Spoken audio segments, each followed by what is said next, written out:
Goyal IAS. तो आइए चर्चा करते हैं आज हमारे तीसरे लेक्चर की, और हमारा जो कोर्स है दैट इज एचसीएस 2026 के लिए। और आज हम देखेंगे किस तरह से जो संविधान में हमने देखा 1813 तक, उससे आगे की स्टोरी आज हम देखेंगे। तो आज हम चर्चा करेंगे चार्टर एक्ट 1833 की। जैसे कि मैंने आपको बताया था किस तरह से रेगुलेटिंग एक्ट 1773 से हमने देखा था, पिट्स इंडिया एक्ट देखा, फिर कहीं ना कहीं जो हमारा चार्टर एक्ट 1813 आपको मैंने दिखाया, कहीं ना कहीं 1813 में मैंने आपको बताया था कि किस तरह से जो मोनोपोली थी ईस्ट इंडिया कंपनी की रिलेटेड टू ट्रेडिंग, उसका जो एक मोनोपोली थी उसको एंड किया गया बिकॉज ऑफ नेपोलियन बोनापार्ट। अब हम बात करेंगे चार्टर एक्ट 1833 के। ये आपके एग्जाम के लिए बहुत इंपॉर्टेंट है, क्योंकि जो रेगुलेटिंग एक्ट 1773 से जो केंद्रीकरण की जो प्रक्रिया शुरू की गई थी, सेंट्रलाइजेशन का जो प्रोसीजर शुरू किया जा रहा था, उसको कहीं ना कहीं फाइनलाइज किया जाएगा चार्टर एक्ट 1833 के द्वारा। अर्थात जैसा कि मैंने आपको बताया था कि 3 प्रेसिडेंसीज थी भारत में, एक मद्रास में थी, एक बॉम्बे में थी और एक कलकत्ता में थी, बंगाल जिसे कहते हैं। और कहीं ना कहीं मैंने बताया था आपको कि रेगुलेटिंग एक्ट 1773 से जो गवर्नर जनरल ऑफ बंगाल थे, यानी कि जो गवर्नर ऑफ बंगाल थे, उनको गवर्नर जनरल बना दिया गया था। परंतु अभी भी जो गवर्नर ऑफ बॉम्बे हैं और जो गवर्नर ऑफ मद्रास हैं, उनके पास उनकी व्यवस्थित माफ कीजिएगा उनकी विधायिका शक्ति अभी भी उनके पास है।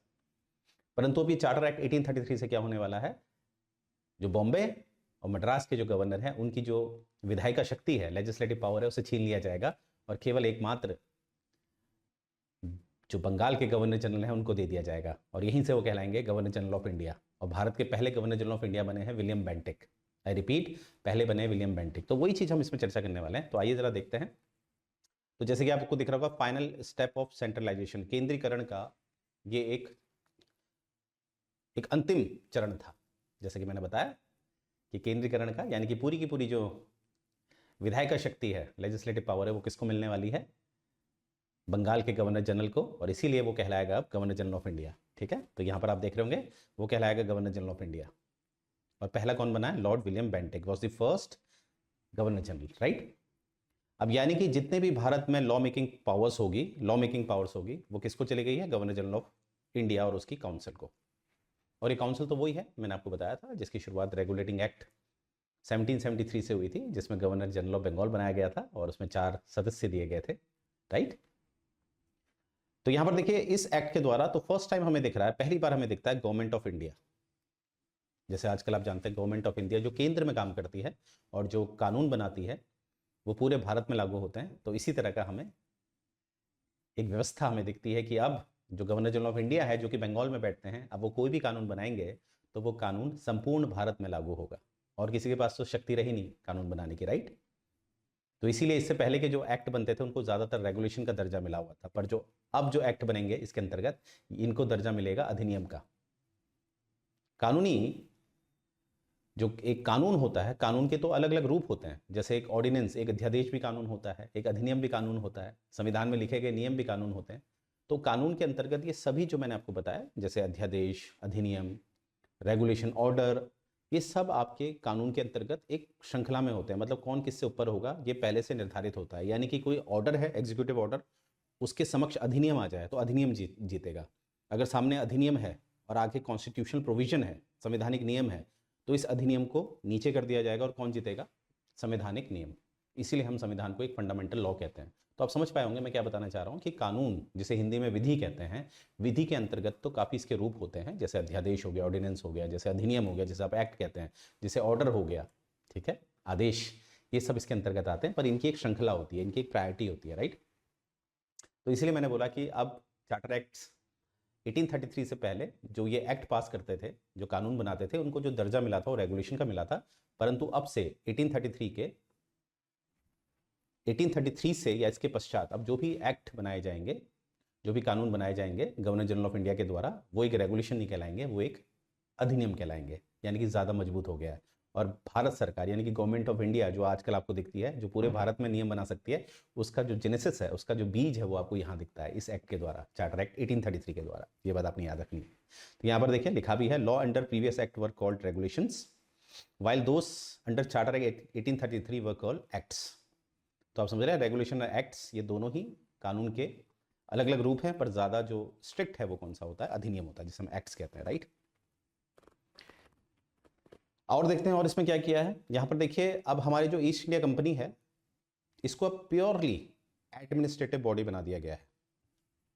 याद करिएगा पिट्स इंडिया एक्ट में हमने देखा था, जिससे मैंने कहा था यहाँ पर ड्यूअल गवर्नमेंट का सिस्टम लाया गया था पिट्स इंडिया एक्ट के द्वारा 1784, यानी कि जो कॉमर्शियल मैटर है वो देखेगा कोर्ट ऑफ डायरेक्टर्स, और जो इसके अलावा जो मुद्दे हैं मिलिट्री है, रेवेन्यू है, ये कौन देखेगा, बोर्ड ऑफ कंट्रोल।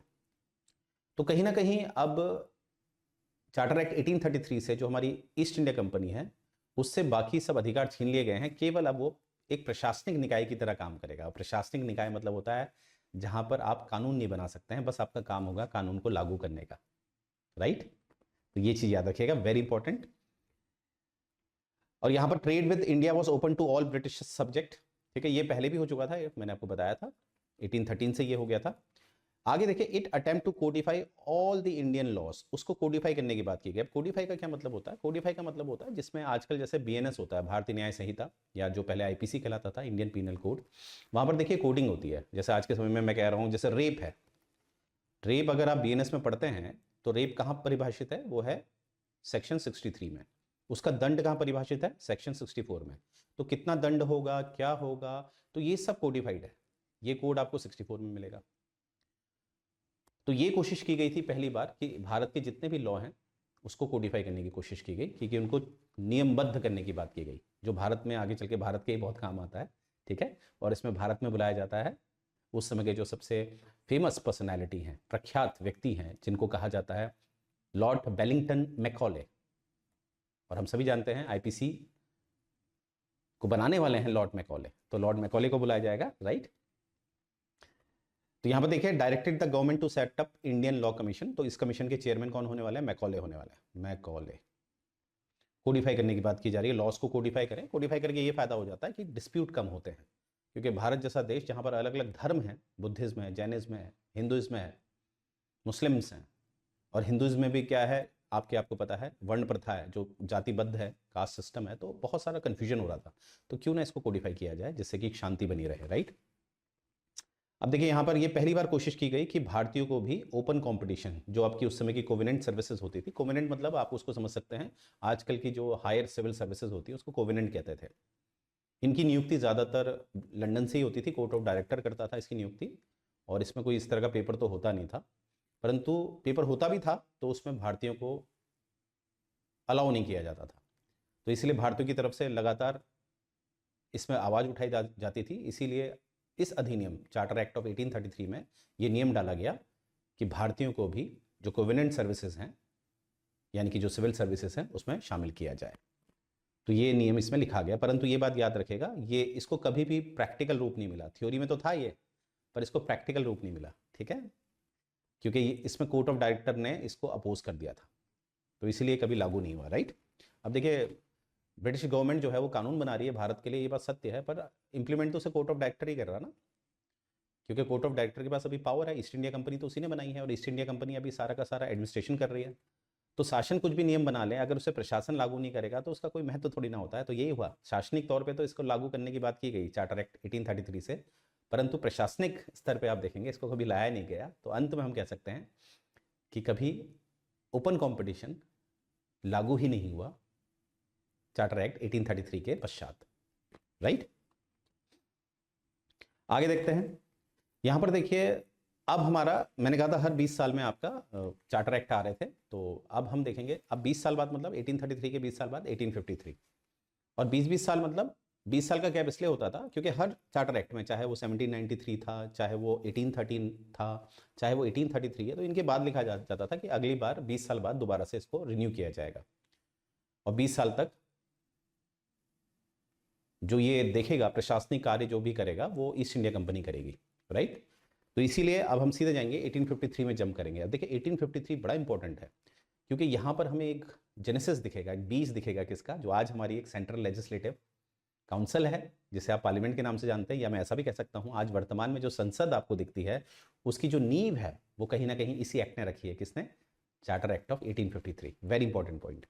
तो चार्टर एक्ट ऑफ 1853 में क्या होता है, चार्टर एक्ट ऑफ 1853 में जैसे कि मैंने आपको बताया था कि जो रेगुलेटिंग एक्ट 1773 था, इसने कहीं ना कहीं हमारे जो गवर्नर ऑफ बंगाल था उसको गवर्नर जनरल ऑफ बंगाल बनाया, और हमने क्या देखा कि साथ में एग्जीक्यूटिव काउंसिल को जोड़ा गया, एग्जीक्यूटिव काउंसिल को, 4 सदस्य थे इसमें। अब यही एग्जीक्यूटिव, नाम तो इसका एग्जीक्यूटिव काउंसिल है, परंतु यही एग्जीक्यूटिव लेजिस्लेटिव का भी काम करती थी और एग्जीक्यूटिव का भी काम करती थी। आज भी आपको दिखता है, वर्तमान में देख लीजिए, एक मंत्री, एक जो मंत्री होता है, अगर वो केंद्र का मंत्री है तो एमपी भी तो है, वो तो एमपी होने के नाते वो लेजिस्लेटिव का पार्ट है, और मंत्री होने के नाते वो एग्जीक्यूटिव का पार्ट है। ठीक है, तो यहां पर देखिए, जो एग्जीक्यूटिव काउंसिल है, जो रेगुलेटिंग एक्ट 1773 से जुड़ी गई थी, याद रखिएगा, ये एग्जीक्यूटिव काउंसिल में जो 4 सदस्य जोड़े गए थे, ये लेजिस्लेटिव फंक्शन भी करते थे, राइट। अब आगे चल के क्या हुआ, देखिए, कभी भी ये तो आपको पता ही होगा कि हमेशा जो समाज होता है, समाज एक संतुलन है। जितने भी फिलोसफर आए हैं उन्होंने हमेशा चिंतन, अगर मैं एक राजनीतिक दृष्टिकोण को देखूं तो एक हमेशा जितने भी फिलोसफर आए हैं उनका चिंतन रहा है एक संतुलन बनाने में, अधिकारों और शक्तियों के बीच में। अधिकार जो आम लोगों के पास होते हैं और शक्ति जो राज्य के पास होता है। अब ये राज्य कोई राजा भी हो सकता है एक, या कोई कुलीन वर्ग भी हो सकता है, ये एक लोकतांत्रिक सरकार भी हो सकती है, राइट।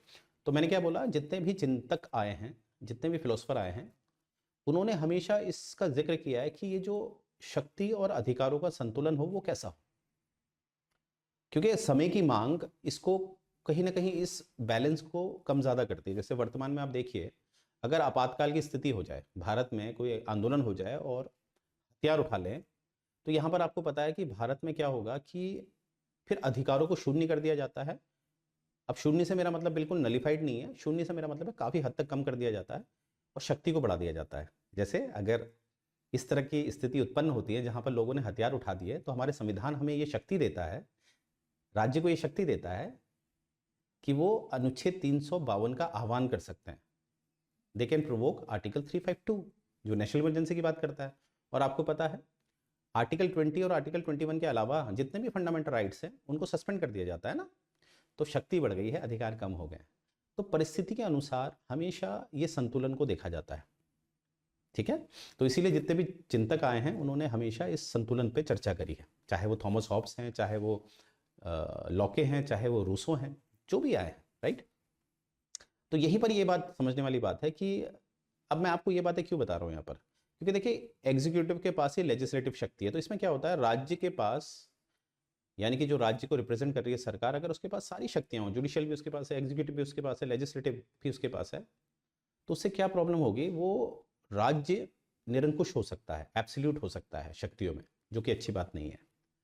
तो इसीलिए यहाँ पर ये मांग उठ रही थी भारत में कि इनको अलग अलग किया जाए, एग्जीक्यूटिव अलग किए जाए, लेजिस्लेटिव अलग किए जाए, जो कहीं ना कहीं एक लोकतंत्र की नींव भी होती है, जहाँ पर एग्जीक्यूटिव क्या होते हैं, अकाउंटेबल होते हैं टुवर्ड्स लेजिस्लेटिव्स। तो यहाँ पर पहली बार हमें दिखता है कि फिर ये एक नई काउंसिल यहाँ पर बनाई जाएगी, गवर्नर। अब तो यहाँ पर 1853 में तो हम गवर्नर जनरल ऑफ इंडिया कहेंगे, क्योंकि 1833 से क्या बन गया है, गवर्नर जनरल ऑफ बंगाल क्या बन गया, गवर्नर जनरल ऑफ इंडिया।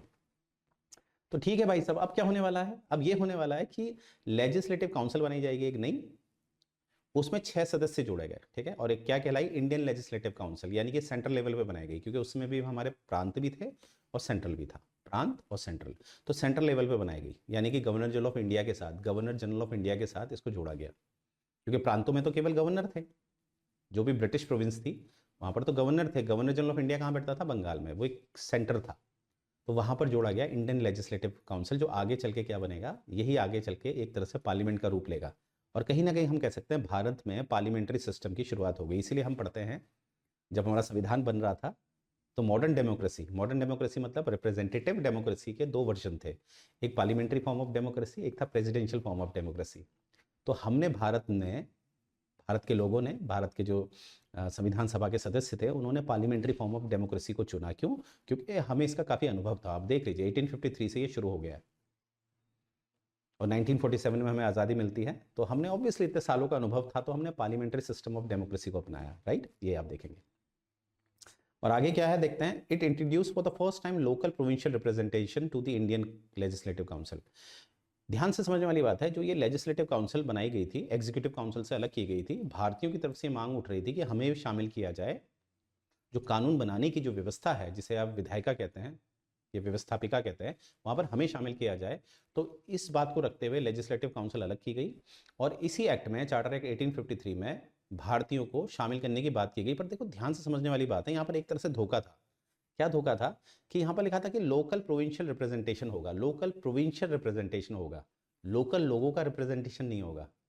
मतलब हम लंदन से कोई आके नहीं बैठेगा, भारत के प्रांतों को ही, जो भारत के प्रांतों का जो प्रतिनिधित्व कर रहा है, रिप्रेजेंटेशन कर रहा है, उसको बैठाया जाएगा। और रिप्रेजेंटेशन तो अंग्रेजी करते थे, भारत के जो प्रांत थे उनका रिप्रेजेंटेशन यानी कि गवर्नर कौन थे, अंग्रेजी तो थे। तो कहीं ना कहीं ये लोग अंग्रेज को ही बैठाएंगे, क्योंकि यहाँ पर क्या लिखा है, लोकल प्रोविंशियल रिप्रेजेंटेशन लिखा है, ठीक है, इंडियन नहीं लिखा है स्पेसिफिकली, ठीक है। अब आगे देखते हैं, 4 members were appointed by the local governments of Madras, Bombay, Bengal and Agra, ये सब के सब अंग्रेज थे, ठीक है। तो इवेंचुअली आपको ये समझना है कि इंडियन को नहीं जोड़ा गया, इंडिया को जो रिप्रेजेंट कर रहे थे, इंडिया में जो रहते थे अंग्रेज, उनको जोड़ा गया। आगे देखते हैं, 1833 में मैंने आपको बताया था कि प्रशासनिक वे, माफ कीजिएगा, शासनिक तौर पे तो ये कहा गया था कि ओपन कंपटीशन में भारतीयों को शामिल करना है, परंतु मैंने कहा था प्रशासनिक यानी कि कोर्ट ऑफ डायरेक्टर ने ऑब्जेक्शन कर दिया था, तो वो कभी भी लागू हुआ ही नहीं, क्या ओपन कंपटीशन में भारतीयों को शामिल करने वाली बात। तो जब वो नहीं लागू हुआ तो अगले 20 साल तो काफ़ी आक्रोश हुआ। तो इस बार आपको दिखेगा कि ओपन कंपटीशन में भारतीयों को शामिल किया जा रहा है। It introduce an open competition system for selection and recruitment of civil servant. अब सिविल सर्वेंट में ओपन कंपटीशन होगा। पहले तो मैंने कहा था नॉमिनेशन के थ्रू हो जाता था, कोर्ट ऑफ डायरेक्टर कर देते थे, पैसा वैसा लेते थे, कर देते थे। तभी जो भारत में लोग आते थे वो काफ़ी करप्ट फॉर्म के आते थे। मैंने बोला था ना, जब वो उन पे केस चलता था तो उनको जैकॉब बोलते थे। जैकॉब, जैकॉब एक अच्छा टाइटल नहीं है, ये है भ्रष्टाचारी। उन पे केस चलता था जैकॉब के नाम से, क्योंकि आप पैसा देके आप आ रहे हो तो ऑब्वियसली आप उस पैसे को रिकवर करोगे ना, तो भ्रष्टाचार करोगे। अब ओपन कॉम्पिटिशन की और भारतीयों को भी इसमें शामिल किया जाएगा, यानी कि जो सिलेक्शन होगा वो मेरिट बेस होगा। पर समझने वाली बात है कि अभी भी भारतीय खुश नहीं है, उनको अभी भी मुसीबत है, क्योंकि पेपर देने अभी भी लंदन जाना है। जैसे आजकल तो हमारे घर पे ही सेंटर होता है, हमारे स्टेट में ही सेंटर होते हैं, पर इमेजिन करिए अब आप अलाउ तो हैं, पर आपको जाना है लंदन पेपर देना, उसमें शिप से जाना कितना महंगा पड़ता होगा, और भारत की आर्थिक स्थिति आप जानते ही हैं, तो बड़ा मुश्किल था। और इससे रिलेटेड भी जो हमारे एक जो आयोग बनाया गया, किस तरह से क्या क्वालिफिकेशन होगी, एज क्राइटेरिया क्या होगा, जो एक आयोग बनाया जाता है जब भी कोई नया संगठन, नया ऑर्गेनाइजेशन बनाया जाता है, तो उससे रिलेटेड जो एक्सपर्ट कमेटी या कमीशन बनाया जाता है उसको भी बनाया गया, और उस कमीशन को भी, उस कमेटी को भी लीड किसने किया, मैकॉले ने, ठीक है। तो यहाँ पर देखिए 1854 में कमेटी बनाई गई। आगे देखिए, it extended company's rule and allowed it retain position. अब देखिए मैंने कहा था कि जो हमारी ईस्ट इंडिया कंपनी थी वो एक ट्रस्ट की तरह काम करने लग गई थी, ट्रस्ट की तरह काम करने लग गई थी भारत में जो भी इनका पोजीशन था, ठीक है। अब किसके ट्रस्ट में, ईस्ट इंडिया कंपनी एक ट्रस्ट की तरह काम कर रही, यानी कि असल में कौन ओनर है, ब्रिटिश गवर्नमेंट, राइट। तो ये कहीं ना कहीं it extended company's rule and allowed it to retain position of Indian territory on trust of the British crown. अब देखिए मैंने कहा था हर चार्टर एक्ट में ये लिखा रहता था अगले 20 सालों तक, अगले 20 सालों तक कि जो ईस्ट इंडिया कंपनी है वो ट्रस्ट की तरह काम करेगी, परंतु इस वाले एक्ट में ये 20 साल नहीं डाला, ये तो लिखा कि उनका पोजीशन रहेगा as a trust of British crown, परंतु ये समय काल नहीं डाला, 20 साल नहीं डाला। तो ये साफ जाहिर है कि कहीं ना कहीं ये इंडिकेशन था कि कंपनी रूल को अब कभी भी टर्मिनेट किया जा सकता है, पार्लियामेंट के द्वारा, ब्रिटिश पार्लियामेंट के द्वारा कभी भी इसे टर्मिनेट किया जा सकता था। तो ये पहले से डिसाइडेड था, और ऊपर से आपको पता ही है समय में क्या हुआ, आगे चल के समय में एक आंदोलन होगा जिसे हम 1857 की क्रांति कहते हैं, वो होने वाला है, राइट। अब देखिए आगे स्टोरी ये होती है, जैसे कि अभी मैंने बताया 1853 में कहीं पर भी ये क्लॉज नहीं लिखा था कि अगले 20 सालों तक, जो मैंने कहा था हर चार्टर में लिखा हुआ था। 1853 में बस ये लिखा हुआ है कि अभी ट्रस्ट की तरह ही काम करेंगे, साल मेंशन नहीं करे। और इवेंचुअली क्या होता है, आगे चलकर एक क्रांति होती है 1857 की, जिसमें पहली बार देखा गया कि अधिकतम भाग, भारतीयों का अधिकतम भाग एक हो गया था, हिंदू मुस्लिम सब एक हो गए थे। हाँ वो बात अलग है, प्रिंसली स्टेट या अपनों ने ही धोखा दिया, वो बात अलग है, परंतु एक इसको एक सकारात्मक पहलू से मैं देखूं तो इसमें दो पहलू मुझे दिखाई देते हैं। पहला, हिंदू मुस्लिम सब एक हो गए थे, और दूसरा जो महिलाएं थी, पहली बार हमें दिखता है कि महिलाएं का जो भागीदारी है वो आंदोलन से जोड़ी गई, क्योंकि इसमें महिलाओं ने बहुत अहम भूमिका निभाई थी। रोटियों के अंदर जो संदेश होते हैं उसको इधर से उधर ले जाया गया, तो महिलाओं की जो एक एक चित्र था समाज में कि वो आंदोलन नहीं कर सकती, वो बदला, वो धारणा, वो नोशन बदला। चलिए आइए देखते हैं। अब गवर्नमेंट ऑफ इंडिया एक्ट 1858 पास किया जाएगा, और इसमें नाम ही देखिए, अब ये चार्टर एक्ट नहीं आ रहा, नाम क्या आ रहा, गवर्नमेंट ऑफ इंडिया, क्योंकि अब इतने लोग भड़क गए थे। चलो वो दबा तो दिया था, ये रिवॉल्यूशन कहूँगा मैं, क्रांति जो दबा दी थी, अब इसको कहीं ना कहीं नाम देके ये जस्टिफाई किया गया, अब ये गवर्नमेंट ऑफ इंडिया एक्ट बनाया जा रहा है, इंडिया को रिकॉग्नाइज किया जा रहा है। देखिए अभी तक तो चार्टर एक्ट थे, पर इंडिया को पहली बार रिकॉग्नाइज किया जा रहा है। कौन से एक्ट के द्वारा? 1858। तो देखिए इसमें जो भी गलतियां थी, ब्रिटिश पार्लियामेंट किसको ब्लेम कर देगी? ईस्ट इंडिया कंपनी को। ईस्ट इंडिया कंपनी के ही जो गवर्नर जनरल ऑफ इंडिया था, ये इसी ने सारा गड़बड़ करी है इस तरह से। तो देखिए अब क्या है कि गवर्नर जनरल ऑफ इंडिया को निकाला जाएगा, पर क्या सच में निकाला गया? क्या सब्सटेंशियल रूप में निकाला गया या खाली एक थ्योरी थी? आइए जरा देखते हैं। तो यहां पर क्या दिखेगा आपको? यहां पर देखिए जो कंपनी का जो रूल है उसको एंड कर दिया गया, ठीक है, as a government, as a territories, as a revenue, मतलब जो भी ब्रिटिश ईस्ट इंडिया कंपनी थी उसको कहीं ना कहीं टर्मिनेट किया गया और जिम्मेदारी इन पे दे दी गई कि इन्हीं की वजह से शोषण हुआ आपका, भारतीयों से कहा जा रहा है आपका शोषण इनकी वजह से हुआ। अब आप पे डायरेक्ट कंट्रोल जो किया जाएगा वो ब्रिटिश क्राउन के द्वारा किया जाएगा। अब बीच में हमें ट्रस्ट नहीं चाहिए, East India Company as a trust काम नहीं करेगा, हम डायरेक्ट आपको रूल करेंगे, राइट। अब यहां पर देखिए काफी ज्यादा जो एक एडमिनिस्ट्रेटिव मशीनरी थी, क्योंकि मैंने बताया था आपको चार्टर एक्ट 1833 से ईस्ट इंडिया कंपनी को एक प्योरली एडमिनिस्ट्रेटिव बॉडी बना दिया गया, पूर्ण प्रशासनिक निकाय बना दिया गया। तो सारी की सारी जिम्मेदारी इन्होंने ईस्ट इंडिया कंपनी में डाली। तो यहाँ पर क्या देंगे कि अब हम जो प्रशासनिक जो तंत्र है, जो एडमिनिस्ट्रेटिव मशीनरी है, उसको सुधारेंगे। तो ये बात उठी। अब इसमें क्या क्या हमें दिखता है? सबसे पहले तो यहाँ पर इन्होंने it ended the system of, इसको डबल गवर्नमेंट से बेटर आपने ड्यूअल गवर्नमेंट कहना चाहिए, क्योंकि याद करिए पिट्स इंडिया एक्ट से ड्यूअल गवर्नमेंट आ गया था। क्योंकि डबल गवर्नमेंट तो आपकी दीवानी और निजामत के लिए हम इस्तेमाल करते हैं, जो रॉबर्ट क्लाइव वाली बात मैंने बताई थी, बैटल ऑफ बक्सर के बाद 1765 से दीवानी अधिकार वाली मैंने बात बताई थी, उसको हम डबल कहते हैं। और जो पिट्स इंडिया एक्ट 1784 से आया था, जिसमें court of director and board of control था, वो था ड्यूअल। तो यहाँ पर क्या कहेंगे? It ended dual government by abolishing the board of control and court of director. अब इनका जो एक सिस्टम था कि भैया कॉमर्शियल कोर्ट ऑफ डायरेक्टर देखेगा, बाकी चीज़ें बोर्ड ऑफ कंट्रोल देखेगा, court of director board of control को सुपरवाइज करेगा, इस तरह से अब ये पूरा का पूरा खत्म कर दिया, ठीक है, यानी कि ड्यूअल गवर्नमेंट को खत्म कर दिया। अब इन्होंने सबसे पहले तो एक नया ऑफिस क्रिएट किया, वो है secretary of state for India, यानी कि एक सेक्रेटरी ऑफ स्टेट को बिल्कुल डेडिकेटेड कर दिया इंडिया के लिए। वो इंडिया के मैटर्स को देखेगा, वो हमेशा अवेलेबल किसके लिए रहेगा? इंडिया के लिए। क्योंकि देखो ये जो सेक्रेटरी ऑफ स्टेट था वो कैबिनेट लेवल का आदमी है। अब कैबिनेट लेवल आप समझ रहे हैं ना कितना बड़ा पद होता है, उसमें आदमी के पास बतेरे काम होते हैं। तो इसीलिए भारत की इंपॉर्टेंस को समझते हुए एक पर्टिकुलर कैबिनेट का आदमी डेडिकेटेड कर दिया है भारत के लिए, जो कहीं ना कहीं भारत के लिए अच्छी बात भी है। क्योंकि अब भारत की कोई भी गलत दुर्गति की जाएगी तो वो सीधे संज्ञान में होगा, कैबिनेट लेवल के कॉग्निजेंस में होगा। तो इसलिए याद रखिएगा एक सेक्रेटरी ऑफ स्टेट बनाया गया जो बैठेगा लंदन में ही, और एक कैबिनेट लेवल का आदमी है, राइट, और इसके पास कंप्लीट अथॉरिटी होगी और कंट्रोल होगा ओवर इंडियन एडमिनिस्ट्रेशन, ठीक है, ओके। और आगे देखिए यहां पर क्या है कि अब जो हमारा जैसे जो गवर्नर जनरल ऑफ इंडिया है, अब उसको उस पद को खत्म किया जाएगा। याद रखिएगा मैंने बोला पद को खत्म किया जाएगा, पोस्ट को एंड किया जाएगा, और एक नया पोस्ट आएगा, वो है वाइस रॉय।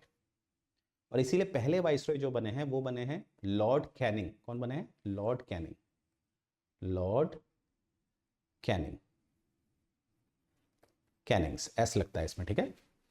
तो लॉर्ड कैनिंग्स जो है, अभी एस लगा रहा हूं, इसको प्लूरल मत समझिएगा, ये इनका ट्रेडिशन है, ठीक है। अपने आप को ज्यादा टैक्स देता हूं, है ना, तो मैं एक नहीं हो सकता, इस तरह से इनका ट्रेडिशन था, तो इसलिए एस लग जाता है।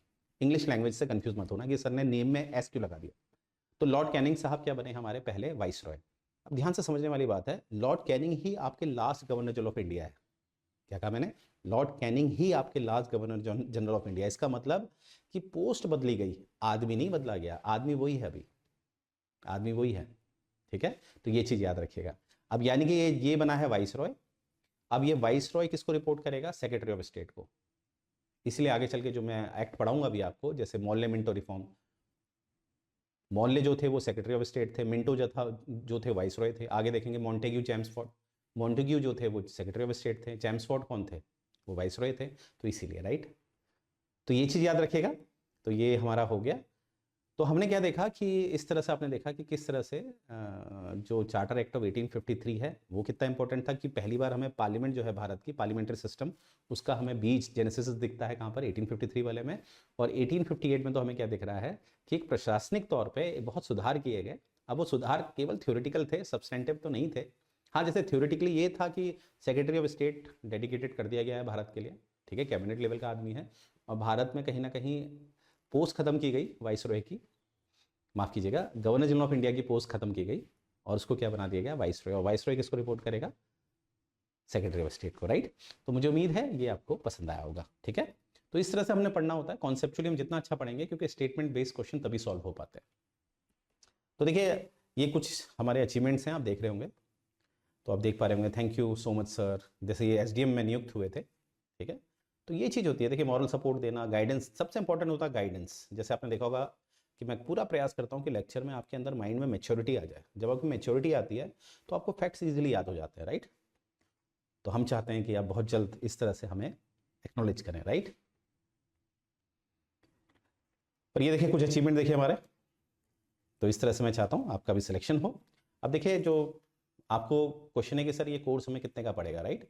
तो ये मात्र आपको पड़ेगा 4,999, जिसमें आपको क्या क्या अवेलेबल किया जाएगा, प्रीलिम्स का कंप्लीट कोर्स है ये, लेक्चर्स प्रोवाइड किए जाएंगे आपको, साथ में टेस्ट सीरीज प्रोवाइड की जाएगी ऑनलाइन के माध्यम से, और ये इसमें आपको साथ में स्टडी मटेरियल दिया जाएगा, ठीक है। तो ये आपको मात्र कितने का पड़ेगा, 4,999 का। तो आपने हमारे लेक्चर्स को सुनना है, टेस्ट सीरीज को अटेम्प्ट करना है और स्टडी मटेरियल से रिवीजन करते रहना है। बहुत एक्सपर्ट टीम के साथ ये बनाया जाता है, राइट। और अभी इसमें डिस्काउंट भी अच्छा खासा मिल रहा है आपको, राइट। तो यहाँ पर देखिए केवल आप टेस्ट सीरीज लेना चाहते हैं तो वो भी आपको मिलेगी मात्र 1,499 की, इसमें भी 50% डिस्काउंट चल रहा है, अन्यथा तो ये 2,999 की थी, राइट। तो देखिए आपने क्या करना है, सब्सक्राइब करना है हमारे टेलीग्राम चैनल पे GC_HCS में, जिससे कि जो भी रिलेटेड नोटिफिकेशंस होते हैं, स्टडी मटेरियल्स होते हैं, यहाँ अपलोड कर दिए जाते हैं, जिससे कि आप किसी भी जानकारी के अभाव के कारण इस कंपटीशन से बाहर ना हो जाए, राइट। तो ये बात याद रखिएगा। तो यहीं से मैं सेशन एंड करने जा रहा हूँ। जय हिंद।